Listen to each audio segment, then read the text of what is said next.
안녕하세요. 저는 다와다와 정다와입니다. 제 이름처럼 만나서 정답게 인사드려야 하는데 그러지 못해 많이 아쉽습니다. 목요일 아침에 환한 얼굴로 교회에 들어오셔서 웃어주시던 그 미소가 많이 그립습니다. 지금 그 미소를 생각하니 우리 어머니, 아버님 얼굴이 한 분 한 분 떠오릅니다.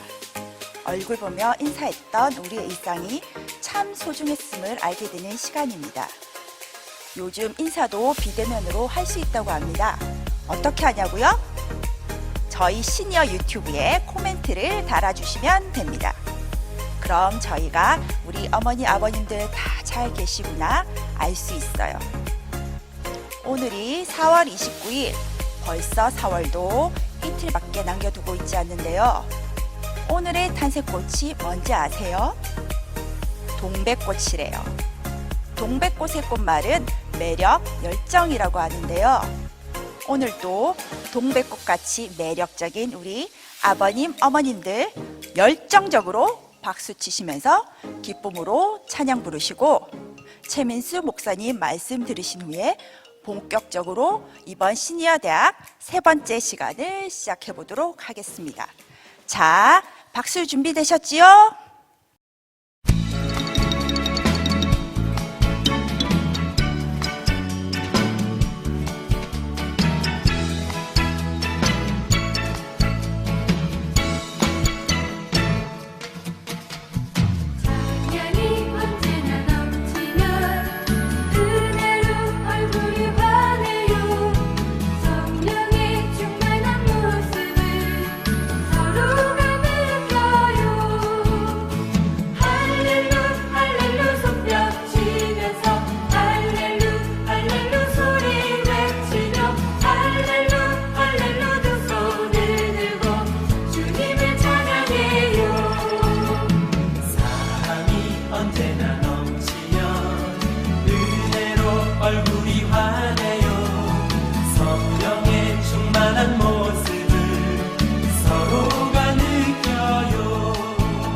할렐루야! 시니어 대학에 나오신 여러분 모두를 환영하고 축복합니다. 저는 보나님교회를 섬기고 있는 최민수 목사입니다. 작년 12월에 부임해서 이제 한 4개월 정도 되었는데요. 오늘 이렇게 처음 시니어 대학 설교를 함께 나누게 되는데 이렇게 직접 만나 뵈지 못하고 또 이렇게 온라인으로 만날 수밖에 없는 현실이 너무나 안타깝고 속상한 마음입니다. 기도하는 것은 이런 어려운 상황 속에서도 여러분 모두가 건강하셨으면 좋겠고요. 이럴 때일수록 더욱 행복하고 씩씩하게 지낼 수 있는 여러분 모두가 되기를 주님의 이름으로 축원하며 기도하도록 하겠습니다. 저는 시니어 대학 설교를 준비하면서 어떤 주제를 가지고 나눌까 고민이 많았습니다. 그러다가 넷플릭스 드라마 하나를 보게 되었는데요. 얼마나 재미있는지 잠깐 참고하려고 보았다가 저도 모르게 끝까지 다 보았습니다. 드라마의 이름은 나빌레라라고 하는 드라마인데요. 기억을 잃어가고 있는 70세의 주인공인 심덕출 할아버지가 어린 시절부터 꿈꾸었던 발레에 도전하는 이야기입니다. 이 장면만 보아도 무슨 70대 남자 노인이 웬 발레냐 하시겠지만 누구나 마음에 간직한 꿈이 있죠. 그리고 그것을 이루고 싶은 마음은 나이의 숫자와 상관이 없습니다. 그것을 말해주고 있는 드라마가 바로 이 나빌레라라고 하는 드라마입니다. 저는 이 드라마를 보면서 이 70대 할아버지가 던지는 대사 하나하나가 얼마나 울림이 있는지 이 드라마를 보면서 참 많이 울었습니다. 한국에 계신 부모님 생각도 많이 났고요. 우리 시니어 세대를 조금이나마 이해할 수 있는 계기가 되었던 것 같습니다. 혹시 여러분들도 기회가 되신다면 한번 보셨으면 좋겠어요. 많은 위로와 또 공감을 느낄 수 있는 시간이 되지 않을까라는 생각이 듭니다. 저는 여러분들과 개인적으로 가장 인상 깊었던 한 부분을 좀 나누고 싶은데요. 주인공인 이 심덕출과 요양원에 있는 절친한 친구인 교석의 대화입니다. 이 교석이라고 하는 사람은 평생 배를 만들어서 팔던 사람입니다. 이분이 친구에게 한숨을 크게 내쉬면서 하는 말이 이렇습니다. 평생 선박을 팔았는데 어쩌다 내 배 한 척을 못 만들고 이렇게 늙어버렸을까? 다시요. 평생 선박을 팔았는데 어쩌다 내 배 한 척을 못 만들고 이렇게 늙어버렸을까? 인생에 대한 깊은 여운이 남는 대사입니다. 젊은 시절 이 교석에게는 꿈이 있었습니다. 이름까지 붙여놓은 전진호라는 배를 타고 아주 큰 바다로 나가서 고래를 만나는 것입니다. 그리고 그 고래를 따라서 바다 끝까지 전진 또 전진, 그렇게 앞으로 나아가는 꿈을 가지고 있었습니다. 하지만 대부분의 인생이 그렇듯이 무거운 삶의 무게와 화살처럼 빠른 이 세월의 속도 앞에서 그 마음에 품은 소박한 꿈 따위는 이룰 겨를이 없습니다. 아마 이 교석 할아버지도 이런 이유 때문에 끝내 자신의 배를 만들지 못한 것 같습니다. 그리고 어느 순간 아차하고 돌아보니까 어느새 70세가 되어 있는 것이죠. 이제는 너무 늙고 병이 들어서 그 꿈을 이루는 것이 불가능합니다. 이런 현실 앞에서 교석은 지나간 세월에 대한 깊은 아쉬움과 후회를 드러내고 있습니다. 그래서 교석은 조금이라도 건강한 친구 심덕출에게 진심을 다해서 한마디 합니다. 이렇게 말합니다. 덕출아, 너는 가슴에 품은 것이 있냐? 지금이다 덕출아, 넌 아직 안 늦었어. 다리에 힘 있고 정신 말짱할 때 너 하고 싶은 거 해. 지금이라도 너가 하고 싶은 거 해. 이렇게 덕출에게 말합니다. 친구의 말을 들은 덕출은 잠시 생각에 잠깁니다. 앞서 말씀드린 대로 덕출에게도 그 가슴에 품은 꿈이 있습니다. 길을 쓰고 반대하는 아버지 때문에 감히 이루지 못한 꿈이지만 단 한순간만이라도 발레를 해보는 것이 바로 덕출의 꿈입니다. 주변 사람들의 반응 역시 70대 남자 노인이 무슨 발레냐, 주책이다, 자식들에게 민폐 끼치지 말고 좀 조용히 살아라, 이렇게 조언합니다. 이런 말들 때문에 덕출은 약간 위축되고 그 마음에 소심함을 느끼기도 합니다. 하지만 가슴에 품은 이 덕출의 꿈이 이 세상의 비아냥보다 더 크기 때문에 그 꿈을 꺾지 못합니다.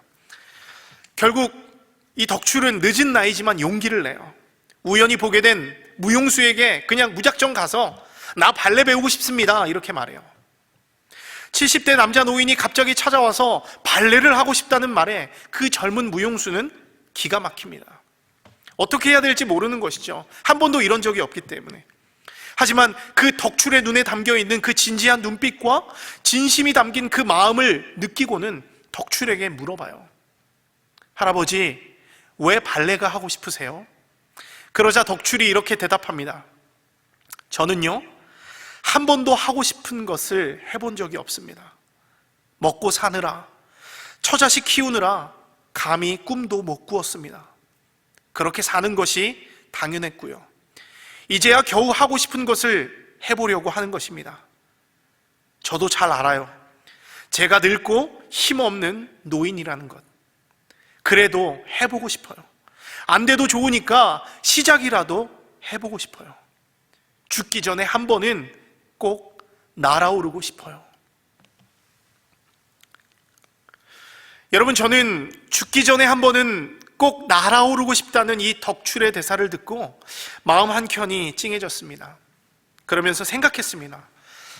어쩌면 우리 시니어 분들 중에서도 이 이루지 못한 꿈이 있을 수 있겠구나. 여전히 가슴에 품은 꿈이 있을 수 있겠구나. 그런 생각이 들었습니다. 또 어떤 분은 이루지 못한 그 꿈 때문에 평생을 후회와 아쉬움 속에서 살아가는 분들도 많이 있을 수 있겠구나. 이런 생각이 들었어요. 어쩌면 우리 부모님도 자녀를 키우고 또 열심히 일하고 사느라 어쩌면 그 안에 품고 있는 꿈을 이루지 못하지 않았나라는 것을 생각하니까 또 제 마음이 조금 많이 아픕니다.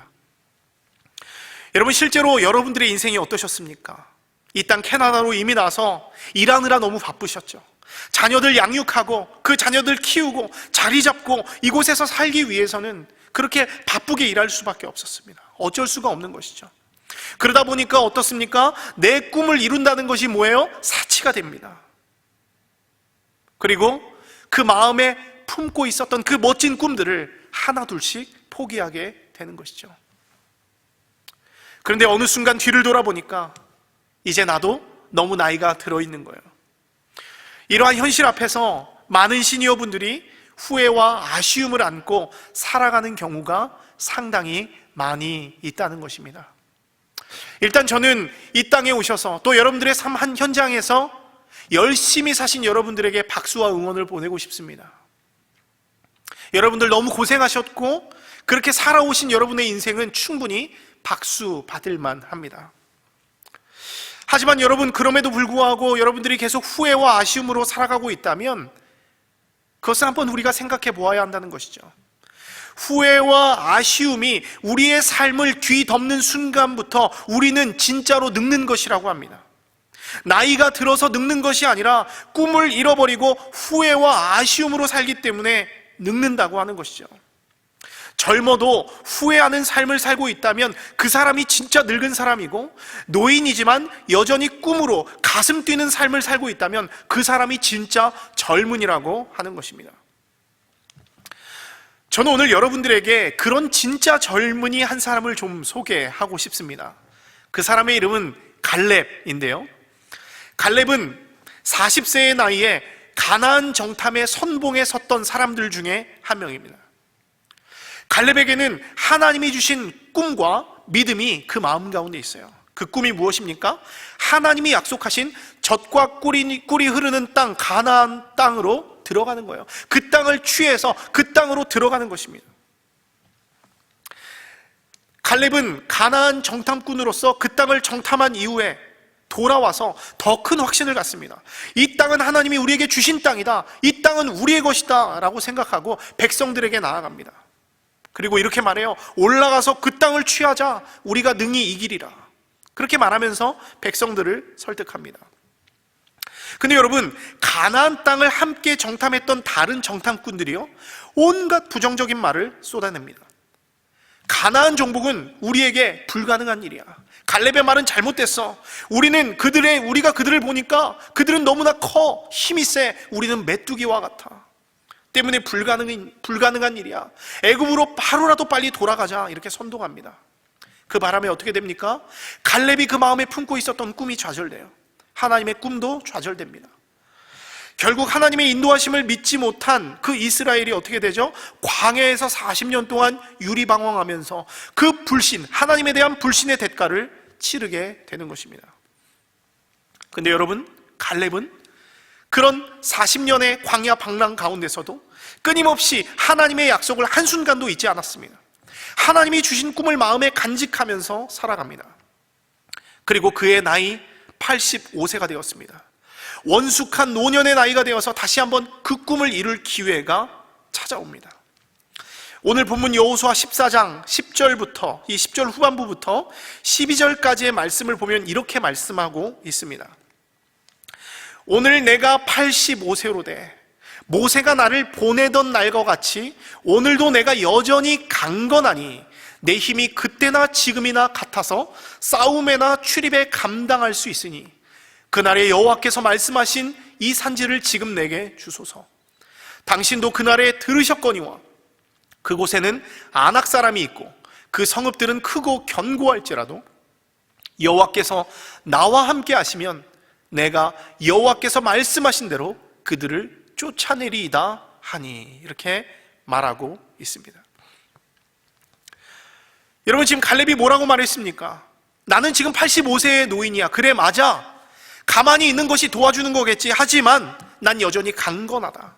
지금 내가 가진 힘이 45년 전 가나안을 정탐할 때와 같아. 문제가 없어. 여전히 전쟁을 감당할 수 있다. 때문에 그날에 여호와께서 말씀하신 이 산지를 내게 주소서, 이렇게 말하고 있는 것이죠. 너무나 멋진 고백 아닙니까?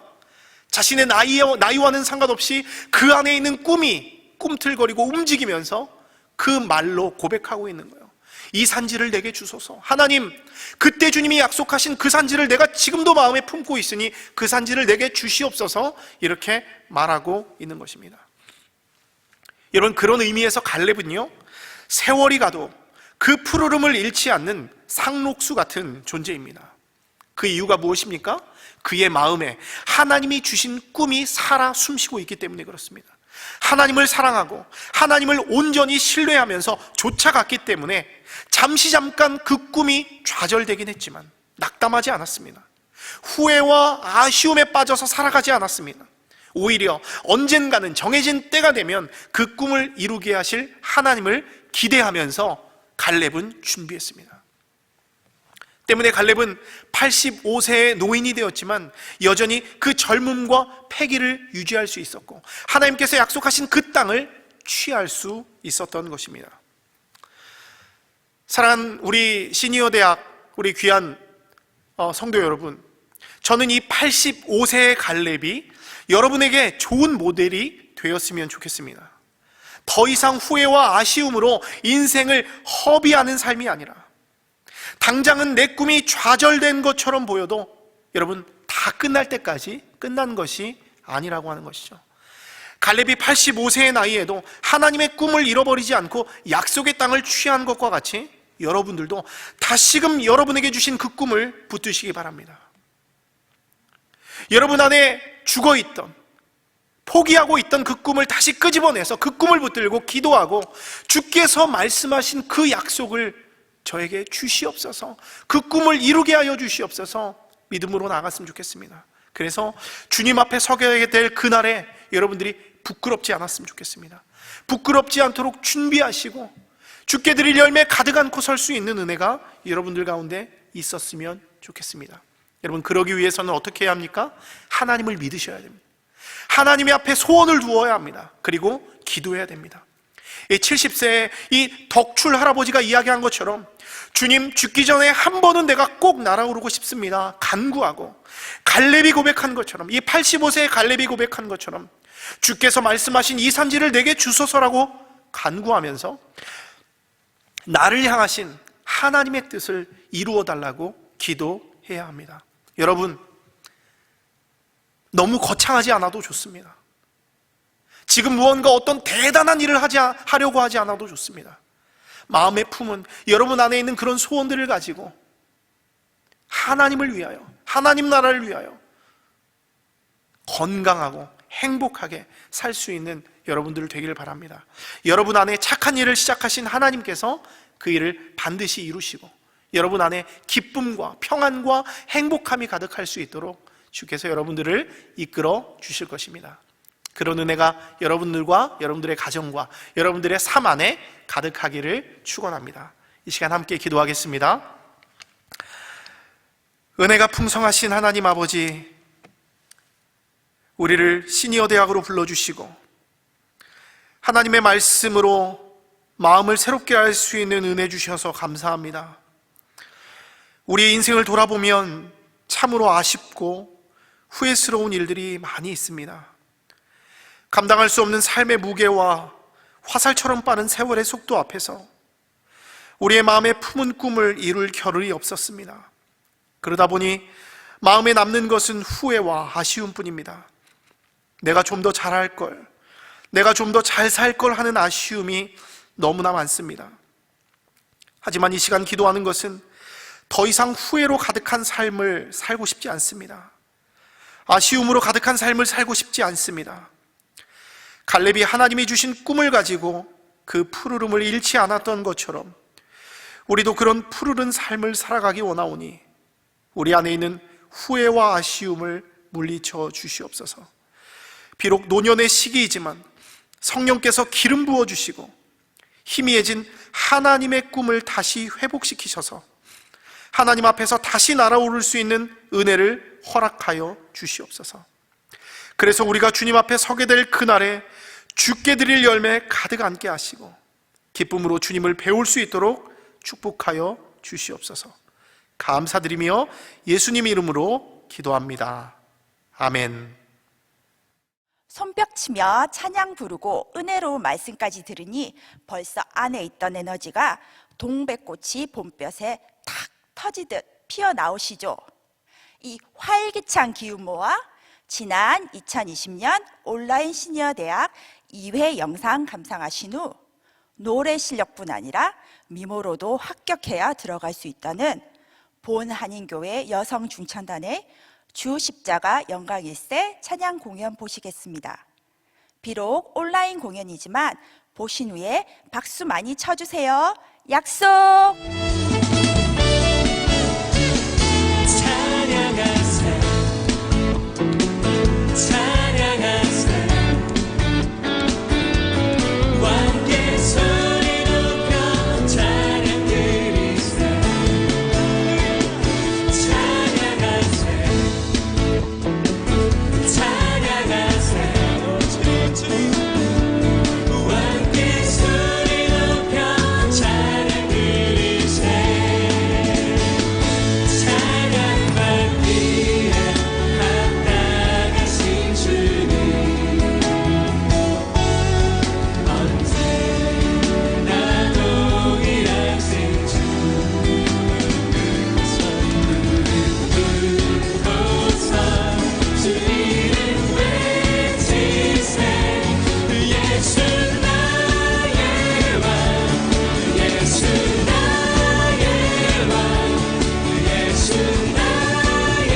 요즘 새로운 신조어가 참 많은데요.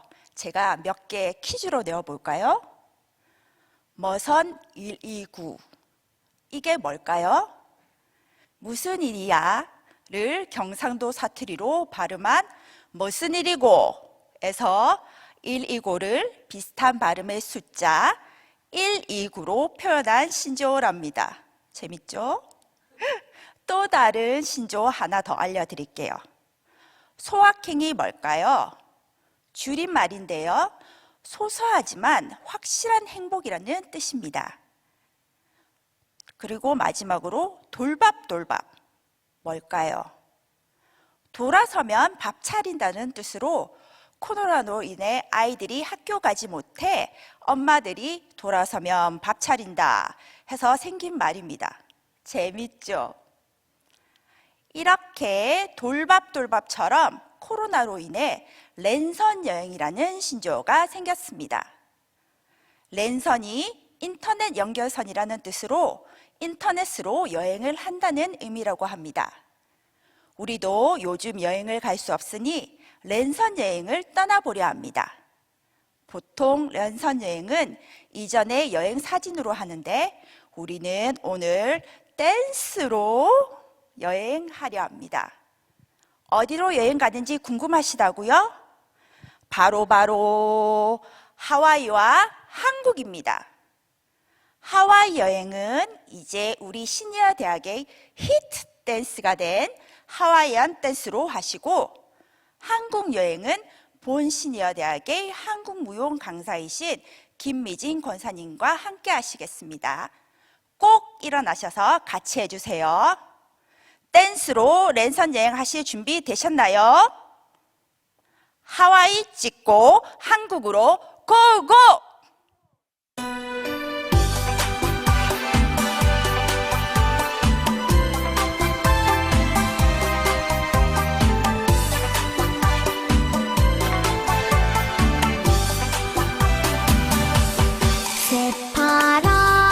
새파란 수평선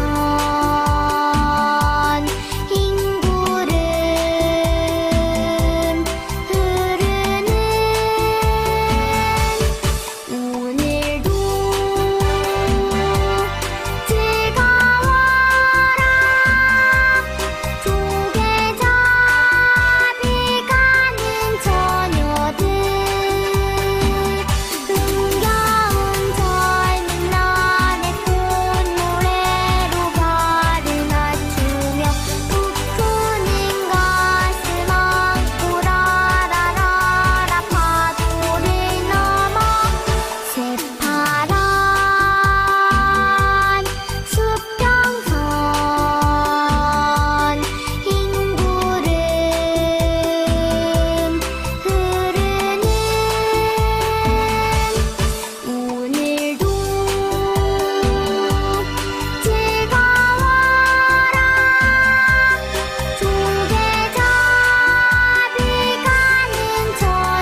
동작.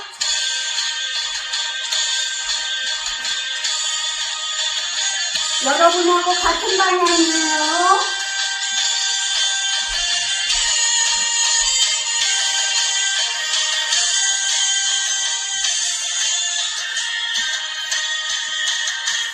같은 방향으로 합니다.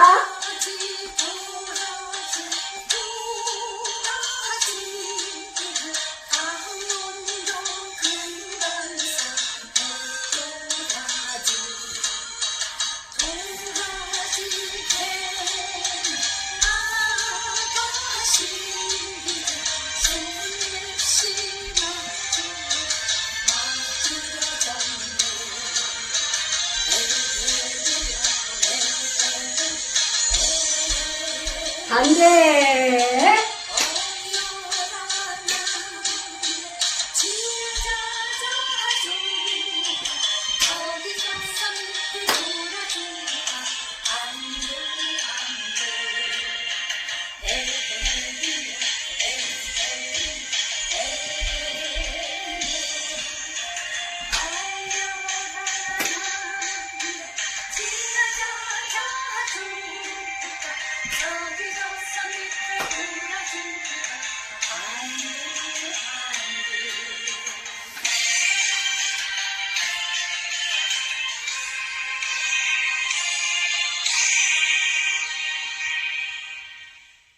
네, 열심히 하셔서 손주들에게도 가르쳐 주시고 명절날도 하시고 흥미나게 하시기 바랍니다. 여러분 건강하시고 평강하시기를 바랍니다. 사랑합니다. 안녕히 계세요.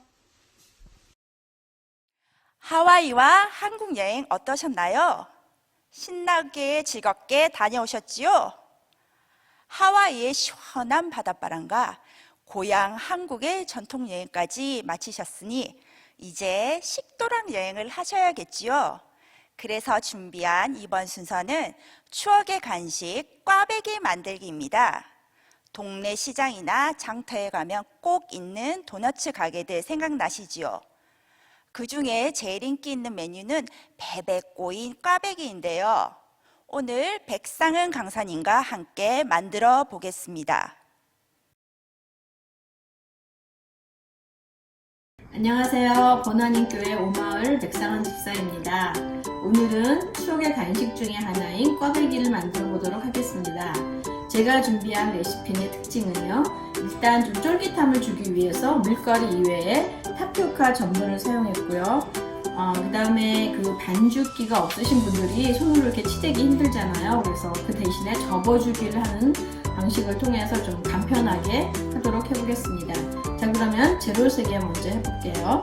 일단 160g 정도의, 160cc 정도의 미지근한 물 준비해 주시고요. 그 다음에 소금은 한 7g, 그 다음에 이스트는 6g, 우리가 티스푼이 5g이라고 생각했을 때 가감하시면 될 것 같아요. 그 다음에 녹인 버터 25g, 그 다음에 달걀은 냉장고에서 바로 꺼낸 것이 아닌 실온에 뒀던 달걀을 하나 사용하시고요. 설탕 40g, 그 다음에 이 타피오카 전분 80g인데요. 그 가볍기 때문에 밀가루보다 80g의 양이 굉장히 많아요. 타피오카 전분은 H마트 같은 데서 하실 수 있습니다. 그 다음에 밀가루는 저는 강력분을 준비했는데요. 280g이에요. 그러니까 없으신 분은 중력분은 사용해도 되겠습니다. 자, 그러면 재료를 먼저 볼을 하나 준비하셔서 하나씩 넣어보도록 하겠습니다. 첫째, 물을 먼저 넣고요. 그 다음에 달걀 1개 넣어주시고, 그 다음에 설탕 넣어주시고요. 그 다음에 소금, 그 다음에 이스트 넣고 살짝 풀어줘요. 피스토로 이렇게 풀어주시다가 여기 녹인 버터 준비한 거를 넣어주시고요.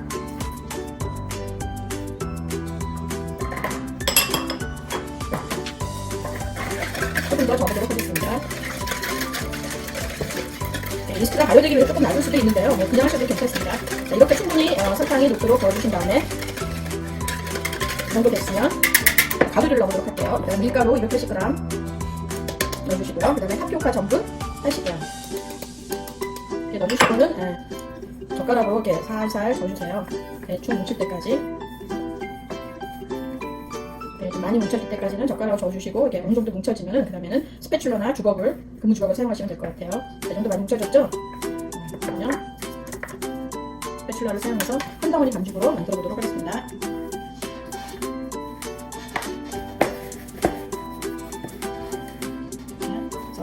없으신 분들은 반죽기를 쭉 돌리시면 가장 빨리 할 수 있고요. 근데 반죽기가 없거나 아니면 시간이 좀 여유 있을 때는 이렇게 저고주기 반죽으로 한 게 생각보다 굉장히 발효도 잘 되고 좋더라고요. 그래서 이렇게 정도 다 뭉쳐졌으면 손으로 조금 치대주세요. 이렇게 반죽이 될 때까지 살짝만 치대주시면 될 것 같아요. 반죽이 되게 말랑말랑하거든요. 이렇게. 이 정도로 날가루가 고리지 않을 때까지 이렇게 뭉쳐주시면 되겠습니다. 자, 그러면 이렇게 약간 쫀득쫀득 말랑말랑 반죽이 됐어요. 자, 그러면 이렇게 해놓고 이거를 뚜껑을 덮으셔서 한 20분 정도 있다가 와서 접어주면 하겠습니다. 자, 그럼 20분 뒤에 다시 볼게요.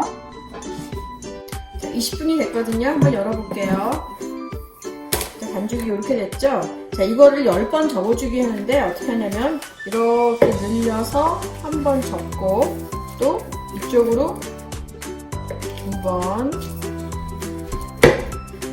이렇게 길게 늘려서 3번 또 길게 늘려서 4번 이런 식으로 10번만 더 해줄게요. 5번 길게 늘려서 6번 카메라가 쫄깃해져. 7번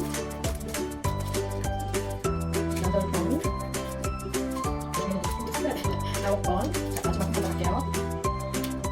자, 10번 됐으면 이렇게 동그랗게. 아까보다 좀 고와졌죠, 결이. 이렇게 해서 이렇게 됐어요. 20분 더 줄게요. 한 번 더. 그러니까 2번 10번 접고 20분 뒤에 또 한 번 4번 접고 2번만 접어주면 되거든요. 자, 20분 뒤에 다시 볼게요. 자, 또 20분 됐거든요. 다시 열어볼게요. 반죽이 이렇게 많이 좀 약간 부풀으면서 매끈해졌거든요. 자, 이번에는 10번이 아니라 4번만 접어주면 돼요. 1번, 2번, 3번, 한 번 더 접어주고, 동그랗게 안 묻어주세요. 끝을. 이런 상태에서 이제 드디어 발효를 시작하겠습니다. 1차 발효 1시간 해줄게요. 이렇게 뚜껑 덮고 상온이 춥지 않으면 상온에 두셔도 돼요. 약간 따뜻한 곳에 두시거나 상온에 두셔서 한 1시간 뒤에 발효한 걸 보고 그 다음에 반죽을 성형해 보도록 하겠습니다. 1시간 뒤에 볼게요. 자, 1시간 발효가 됐거든요. 한번 볼게요. 열어보면은 이렇게 약간 공기가 약간 올라왔죠. 에어가 이때 한번 손가락 꾹 눌러서 자국이 나면 발효가 잘 된 거예요. 자, 이거를 일단 꺼내주시고요. 집에 고밀가루를 뿌려주고 이걸 이제 밀대로 밀어줄 거거든요. 에어를 좀 빼주시고 가스 빼고 떼대하게 밀어서 잘라서 이제 꽈배기 모양으로 말아주시면 되고요. 소리만 밀어서 내가 큰 꽈배기를 만들지 작은 꽈배기를 만들지 여기서 이제 결정할 수 있으니까 적당하게 밀어주시고 조금 더 이 정도 밀어주면 될 것 같아요.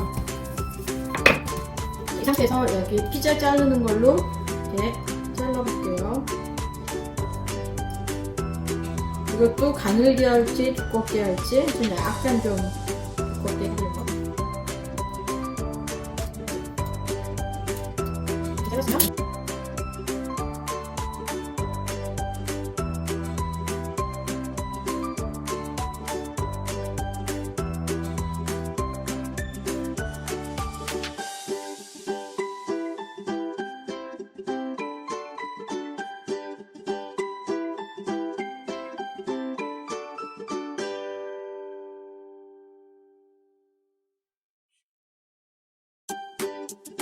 약간 이게 부풀 거니까요. 간격을 좀 띄워서 주시면 될 것 같아요.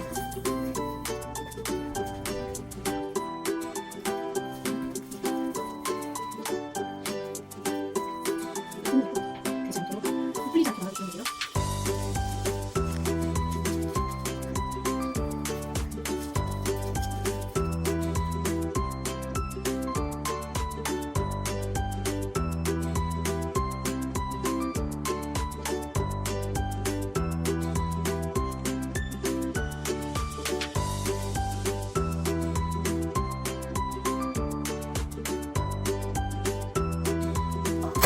이제부터 40분 2차 발효한 뒤에 바로 튀겨보겠습니다. 40분 뒤에 다시 뵐게요. 자, 그럼 발효가 40분 되고 나서 약간 부풀었거든요. 자, 그러면 이걸 조심스럽게 잡아가지고 기름 온도 좀 맞춰놨어요. 이제 살짝 담궈주시면 됩니다. 이렇게. 너무 뜨겁지 않게 확 타면 안 되고 속까지 익어야 되니까 불 온도를 살짝 조절하시면서 좀 기름에 들어갔어도 또 한 번 이게 부풀어지거든요. 그래서 막 가스가 이렇게 뽕뽕 올라온 게 보여요.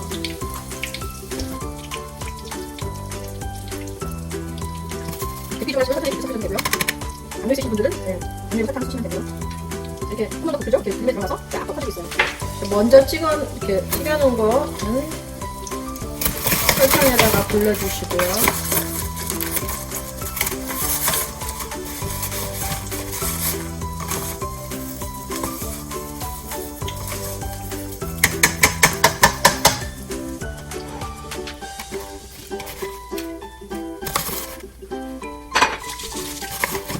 아니면 애들이 이렇게 만들어서 중간에 한 번씩 뒤집어 주셔서 골고루 색깔이 나게 해주세요.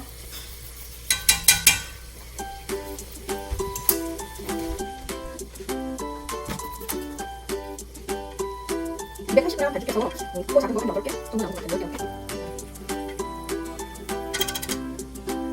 이게 발효가 잘 되면 또 기름 온도가 딱 맞으면요. 이게 딥프라이지만 기름을 많이 먹지 않고 굉장히 가벼워요. 반죽도 가볍고 먹었을 때 기름이 많이 안 들어가서 콩물만 익었기 때문에 느끼한 맛이 없어요. 그리고 타프로카 같은 그 전분을 넣기 때문에 굉장히 식감이 쫄깃해요. 이게 마음에 드는 거. 그냥 타프로카 전분 넣는 것보다 굉장히 좋았던 것 같아서 알려드립니다. 기름이 깨끗하기 때문에 바로 기름 보관 용기에 넣어서 무침할 때 쓰시면 될 것 같아요. 기름 튀기는 거 좀 번거로워 하시는 분들한테도 괜찮은 것 같아요. 기름 많이 안 넣고 살짝 잠기게. 거의 다 익었는데 색깔은 봐서 나는 너무 까만 게 싫다 그러면 건지시면 되고요. 아니면 조금 더 익었으면 좋겠다 그러면 색깔을 좀 더 낸 뒤에 건지셔도 될 것 같아요. 조금만 더 색깔을 내볼게요.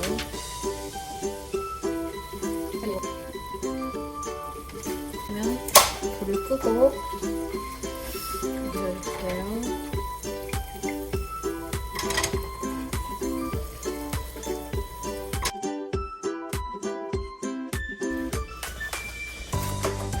여기 먼저 튀겨놓은 것들인데요. 한번 쫄깃함을 느껴보세요. 자, 이렇게 찔렀을 때 굉장히 쫄깃하게 찢어지죠. 느낌이 가볍고 그 다음에 속에는 기름 하나도 안 들어 겉에만 기름이 묻었기 때문에 느끼하지 하나도 않고 달달하면서 딱 맛있는 꽈배기 같아요. 네, 그러면 시간 있을 때 한번 맛있게 해드세요. 감사합니다. 저 꽈배기가 화면에서 그대로 툭 밖으로 나와서 우리 아버님, 어머님들 테이블 위에 떡하니 올라가주면 너무 좋겠다 싶을 정도로 맛있게 보여요. 꼭 만들어 보시고 랜선 신도락 여행 해주세요. 이제 여행을 마치셨으니 공부도 좀 해야겠죠? 바로 줌 강의 전화기 편과 카톡 강의가 준비되어 있습니다. 코로나로 인해 많은 사람들이 모임이나 수업, 회의 등을 줌으로 사용하는데요. 우리 시니어 어르신들도 배워두시면 유용하게 사용하실 수 있을 거예요. 이어서 보실 두 번째 강의는 카톡 맛보기입니다. 카톡은 이제 우리 일상생활에서 뗄래야 뗄 수 없는 의사소통의 도구인데요. 첫 번째 시간인 오늘은 카톡의 기초적인 것들을 복습해 보도록 하겠습니다. 최재용 강사님의 줌 전화기 편 강의와 저 정다와의 카톡 맛보기 강의 보시겠습니다. 눈 크게 뜨시고 봐주세요. 안녕하세요. 휴대폰에 줌 설치하고 사용하기를 배워보도록 하겠습니다. 여러분 줌 사용해 보셨습니까? 나는 기계치이기 때문에 난 이런 거 복잡해서 못해. 이러지진 않으셨나요? 걱정하지 마십시오. 이 강의 내용을 천천히 따라하다 보면 자연스럽게 줌을 사용하실 수 있습니다. 첫 번째로 여러분이 하셔야 될 일은요. 나도 할 수 있다. 나도 할 수 있다. 이것만 외치시면 됩니다. 겁내지 마시고요. 하나하나 쫓아오시면 되겠고요. 혹시 또 제가 너무 빨리 지나가서 못 쫓아왔다. 그러면은 이 유튜브 다시 한번 보시고 하나하나 따라오시면 되겠습니다. 자, 그러면은 이제 시작하겠습니다. 자, 여러분 핸드폰 보시면은요, 핸드폰에는 크게 보면은요, 아이폰과 그 다음에 안드로이드 폰 두 가지가 있습니다. 그래서 애플에서 만든 건 아이폰이고요. 그 다음에 그 외의 모든 핸드폰들은 안드로이드 폰입니다. 그래서 이 핸드폰에 보면은 플레이 스토어라 그래서 이런 거 하나하나가 다 앱이죠. 앱이라고 얘기를 하죠. 그래서 앱을 구할 수 있는 그런 장터입니다. 그래서 플레이 스토어가 있고요. 애플에서는 앱 스토어라는 것이 있습니다. 그래서 요거를 클릭하고 들어가서 우리가 한번 줌 프로그램을 찾아서 프로그램을 설치해 보도록 하겠습니다. 자, 한 번씩 눌러보세요. 자, 앱 스토어, 플레이 스토어를 들어가면 첫 화면이 이렇게 나옵니다. 그러면은 우리가 원하는 프로그램을 깔아야죠. 그러니까 그 찾기 위해서 요 서치를 누르시고요. 또 안드로이드 폰에서는 요 위에 찾기 요 입력창을 클릭해 주세요. 그럼 요 클릭하면 다음 화면으로 넘어가. 자, 요게 이제 찾는 그 검색창입니다. 그래서 이 검색창에다가 줌이라고 한번 타이핑해 보세요. 줌이라고 타이핑하면 그 밑에 유사한 용어로 되어 있는 것들이 이렇게 쭉 나옵니다. 그러면 거기에서 줌 클라우드 미팅 아니면 줌 뭐 여기 애플에도 마찬가지죠. 줌이 나오고 줌 앱이 나오고 줌 미팅, 줌 클라우드 미팅 하여간 비슷한 용어로 검색할 수 있는 거 다 나옵니다. 그러면 그 중에서 줌을 누르셔도 되고 줌 클라우드 미팅을 눌러도 되고 또 다른 걸 한번 눌러보세요. 다 똑같은 결과가 나옵니다. 그러면 한번 줌을 선택해 주세요. 자, 누릅니다. 자, 눌렀습니다. 그러니까 나온 게 이런 창이 나왔죠. 줌 클라우드 미팅이라는 게 나왔어요. 줌 클라우드 미팅이라는 게 나왔습니다.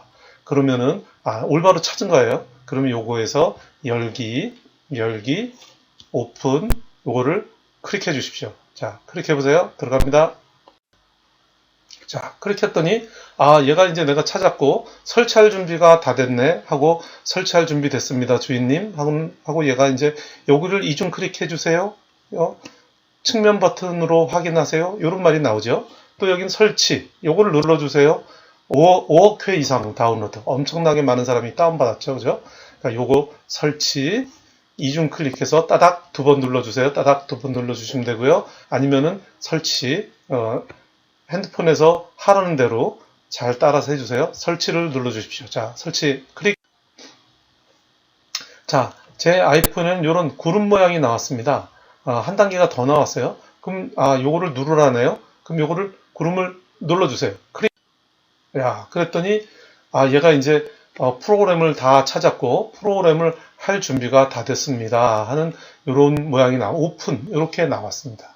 그러면은 이제 준비가 다 된 거예요. 이걸 누르면은 줌 프로그램으로 이제 들어갑니다. 그러면 이제 여기까지 준비가 됐으면요, 한번 여러분들 그 바탕화면에 어떻게 됐는지 한번 찾아볼까요? 바탕화면에 가보시면은요, 이렇게 줌이라는 아이콘이 생겨 있는 것을 발견하실 수 있을 겁니다. 줌. 또 이렇게 줌. 뭐를 자꾸 준다 그래요? 줌. 예. 사랑을 나누어 줌. 대화를 할 수 있게 해 줌. 줌이 나왔습니다. 자, 줌이라는 프로그램이 나왔죠. 자, 이제부터 여러분 이제 줌을 사용해서 미팅을 해볼 텐데 오늘 교육은 여러분이 줌을 시작해서 다른 분을 초대하는 게 아니고요. 여러분이 초대를 받으셨을 때 그때 참여하는 방법이 되겠습니다. 그러면은 여러분을 초대하겠죠. 여러분이 우리 본한인교회 다니신다면은 촌장님께서 우리 줌으로 촌미팅 하겠습니다. 줌 들어오세요. 이러고서 이제 뭐 이메일이든지 카톡이든지 아니면 문자든지 이런 여러분을 초대하겠죠. 자, 초대를 들어가 볼까요? 이거는 제가 제 아내를 초대를 했습니다. 카톡으로 초대를 했는데 이렇게 제 아내 핸드폰에 제가 이렇게 예약한 게 이렇게 나옵니다. 그럼 초대를 했어요. 그럼 여기 파란색으로 밑줄 그어져 있는 거 보이시죠? 요거를 누르셔도 되고요. 요 번호를 누르셔도 됩니다. 들어가는 방법이 두 가지예요. 번호를 눌러서 들어가기, 요걸 눌러서 들어가기.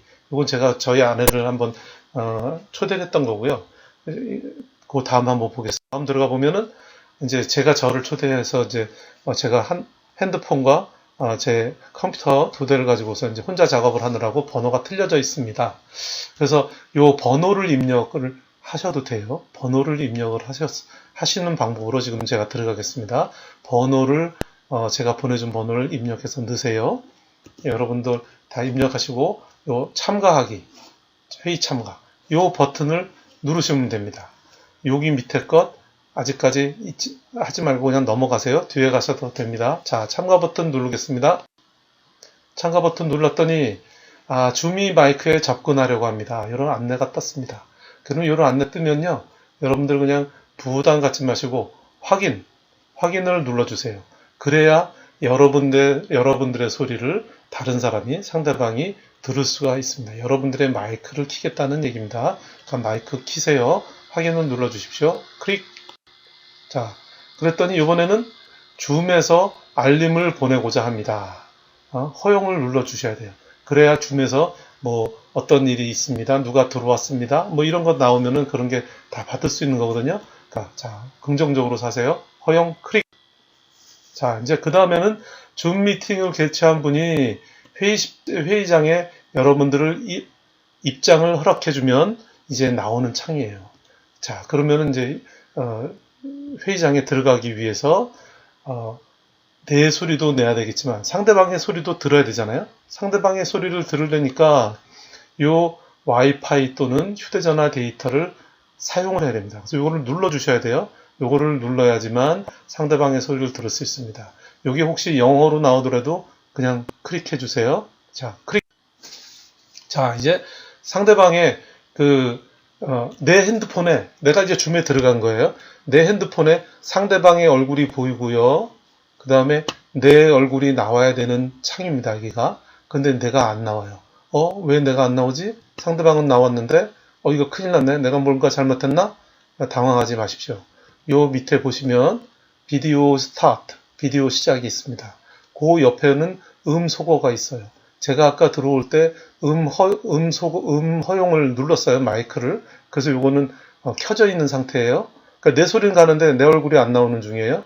비디오 시작, 비디오 스타트, 요거를 눌러주십시오. 클릭. 자, 눌렀습니다. 그랬더니 줌이 카메라에 접근하려고 합니다.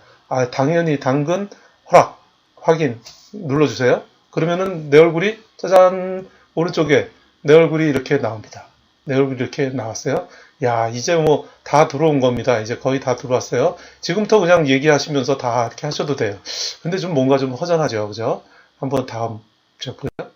자, 상대방이 나를 어떻게 보는지입니다. 상대방 그 화면에 제가 이렇게 길쭉하게 나와요. 이 사람은 자기는 크게 보이는데 상대방 요거는 조그맣게 보이는 거예요. 왜 그러냐? 제가 핸드폰을 이렇게 세우고 있어서 그렇습니다. 핸드폰을 세우고 있으니까 내 핸드폰에 있는 것처럼 똑같이 나도 이렇게 길쭉하게만 나옵니다. 주변에 공간이 많이 있죠. 왜 그럴까요? 다음 화면에서 보겠습니다. 자, 내가 핸드폰을 옆으로 눕혀봤어요. 옆으로 눕혀보니까 어때요? 상대방 얼굴이 이렇게 크게 나오고요. 내 얼굴은 오른쪽 위에 이렇게 나옵니다. 아까하고 어떻게 다릅니까? 내 얼굴이 길쭉하게 나오고 상대방 얼굴이 이만큼 나왔는데 사랑하는 내 아들, 딸, 내 손자, 손녀가 조그맣게 보이는 것보단 크게 보이는 게 좋으시겠죠? 항상 핸드폰을 옆으로 눕히십시오. 그러면은 상대방 얼굴을 크게 볼 수 있습니다. 그러면은 나만 크게 보이냐? 상대방의 화면에 내가 어떻게 보일까요? 자, 상대방의 화면에 내가 아까 길쭉하게 요만하게 보였는데 이렇게 크게 보였죠. 자, 그러니까 상대방에게 나를 크게 보여주는 방법은 뭐다? 핸드폰을 옆으로 눕히는 거다. 핸드폰을 옆으로 눕히면 내 얼굴을 상대방에게, 내 아들, 딸들에게, 내 손자, 손녀에게, 친구에게 내 얼굴을 크게 보여줄 수 있습니다.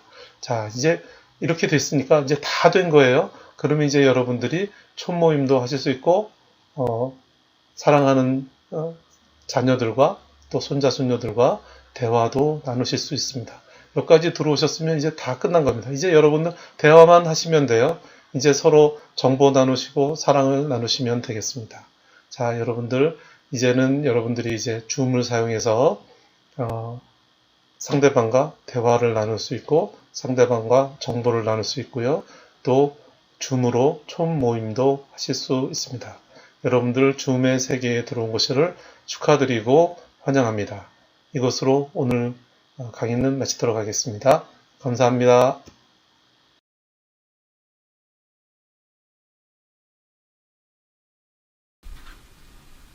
안녕하세요, 어머니, 아버님. 저는 카톡방 강의를 맡게 된 정다화입니다. 카톡은 우리 일상생활에서 이제 뗄래야 뗄 수 없는 소중한 의사소통의 도구가 되었는데요. 아직까지 카톡이 헷갈리시거나 어려우신 분들을 위해서 오늘 기초적인 것들을 다시 리뷰해 보도록 하겠습니다. 그럼 잘 봐주세요. 오늘 리뷰해 볼 것은 카톡에 저장된 친구 찾기, 카톡 글자 크기 조절하기, 카톡방 만들기, 방 이름 바꾸기, 카톡방 알람 끄기입니다. 카톡을 열어보겠습니다. 오른쪽 화면을 보세요. 밑에 노란 박스에 사람 모양, 말풍선 모양, 돋보기 모양이 보이시죠? 사람 모양은 연락처, 카톡에 저장된 연락처, 말풍선 모양은 채팅방, 돋보기는 친구 찾기라는 것을 항상 잊어버리지 마시고 시작해 보겠습니다. 첫 번째, 카톡에 저장된 친구 찾기를 리뷰해 보겠습니다. 카톡을 열면 처음 보이는 화면이 오른쪽 화면인데 만약 이 화면이 안 보이시면 제일 밑에 있는 사람 모양을 눌러주시면 이 화면이 뜹니다. 오른쪽 화면에 표시된 화살표처럼 아래로 스크롤 다운하면 가나다, ABC 순으로 되어 있어 친구를 찾을 수 있습니다. 또는 왼쪽 화면처럼 돋보기 모양을 누르고 찾고자 하는 사람의 이름을 적으면 그 사람이 포함된 카톡방이 오른쪽 화면처럼 다 뜹니다. 원하는 카톡방을 선택해 대화하시면 됩니다. 다음은 카톡 글자가 작아서 보기 힘든 분들을 위한 카톡 글자 크기 조절하기입니다. 오른쪽 화면에 표시된 톱니바퀴를 눌러줍니다. 왼쪽 화면처럼 전체 설정을 누르고 오른쪽에 보이는 것처럼 화면을 눌러줍니다. 그러면 왼쪽 노란 박스에 보이는 글자 크기 글씨체를 눌러준 후 오른쪽에 보이는 것처럼 발을 오른쪽으로 움직이면 글자가 커지고 왼쪽으로 움직이면 글자가 작아집니다. 우리는 글자를 크게 하기 위해서 오른쪽으로 움직여서 글자 크기를 조절합니다. 다음은 새로운 카톡방 만들기입니다. 카톡 밑에 보이는 말풍선 모양을 눌러 채팅으로 갑니다. 오른쪽 화면처럼 채팅으로 가면 플러스 표시가 있는 말풍선을 눌러줍니다. 그러면 왼쪽 화면처럼 일반 채팅, 비밀 채팅, 오픈 채팅 화면이 나옵니다. 일반 채팅을 누르면 대화 상대 선택이라는 화면이 뜨면서 나의 카톡 친구들 목록이 뜹니다. 여기서 초대할 친구들 체크 표시에서 선택하면 초록색 박스에 보이는 것처럼 초대한 친구들이 뜹니다. 여기서 중요한 것은 채팅방을 만든 후 반드시 말을 적으셔야 채팅방이 만들어집니다. 말을 적지 않으면 아무리 친구를 초대했다 해도 카톡방이 만들어지지 않습니다. 꼭꼭 기억해 주세요. 다음은 카톡방 이름 바꾸기입니다. 카톡방이 여러 개인 경우가 많아서 실수로 다른 방에 메신저를 올린 경험이 한 번쯤은 있으실 것입니다. 그래서 카톡방 이름을 자신이 알 수 있게끔 바꿔 놓는다면 이런 실수를 방지할 수 있을 것입니다. 이름 바꿀 카톡방으로 들어가 왼쪽 화면에 보이는 빨간 동그라미 안 3개로 된 가로줄을 누르면 밑쪽에 톱니바퀴가 나옵니다. 눌러주세요. 채팅방 이름을 클릭한 후 X표를 눌러 지워줍니다. 원하는 채팅방 이름을 적은 후 반드시 확인을 눌러주세요. 반드시 확인을 눌러주셔야 이름이 바뀝니다. 그러면 오른쪽 화면처럼 내가 정한 이름으로 카톡방이 바뀌게 됩니다. 오른쪽 화면을 봐주세요. 다음은 카톡방 알람 끄기입니다. 특정 단체 카톡방 알림 때문에 밤낮으로 고통받는 기억이 한 번씩 있으시죠? 더 이상 핸드폰을 무음으로 바꾸거나 진등으로 바꾸시지 않으셔도 됩니다. 간단하게 하실 수 있는 방법으로는 알림 끌 방을 선택합니다. 그 방 사진을 오른쪽으로 당기시면 별 모양, 종 모양, 핀 모양이 나옵니다. 종 모양을 터치하면 오른쪽 그림같이 종 모양의 줄이 생기면서 카톡 소리가 꺼집니다. 다시 켜려면 줄 생긴 종을 다시 터치하면 켜집니다. 참고로 별 모양은 즐겨찾기에 추가하는 기능이고 핀 모양은 카톡방 상단에 항상 고정시키는 기능입니다. 카톡방 앞에 사진을 밀어서 알람 끄기가 어려우신 분은 끄고자 하는 카톡방을 클릭해서 들어갑니다. 빨간 동그라미 안에 보이는 3줄 표시를 누르면 오른쪽 화면처럼 밑부분에 종 모양이 보입니다. 종 모양을 터치하면 알람이 꺼집니다. 이제는 더 이상 알람 소리로 인해 스트레스 받지 마세요. 다음은 친구 이름 바꾸기입니다. 처음에 저장된 이름은 친구 본인이 저장해둔 이름입니다. 배우자분, 자녀분, 친구분 등등 내가 원하는 애칭이나 살가운 표현으로 바꿔주면 그 이름만 봐도 기분이 좋아지기도 합니다.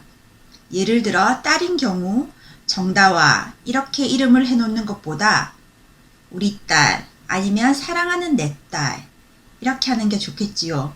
남편인 경우에는 허니, 사랑하는 내 남편 이렇게 해요.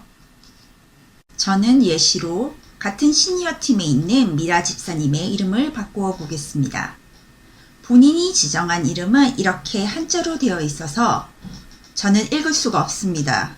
그래서 바꾸어 보겠습니다.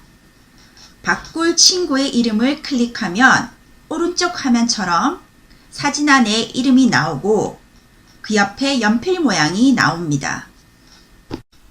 기존의 이름을 지우고 내가 정한 이름 미라 언니로 바꾸어 줍니다.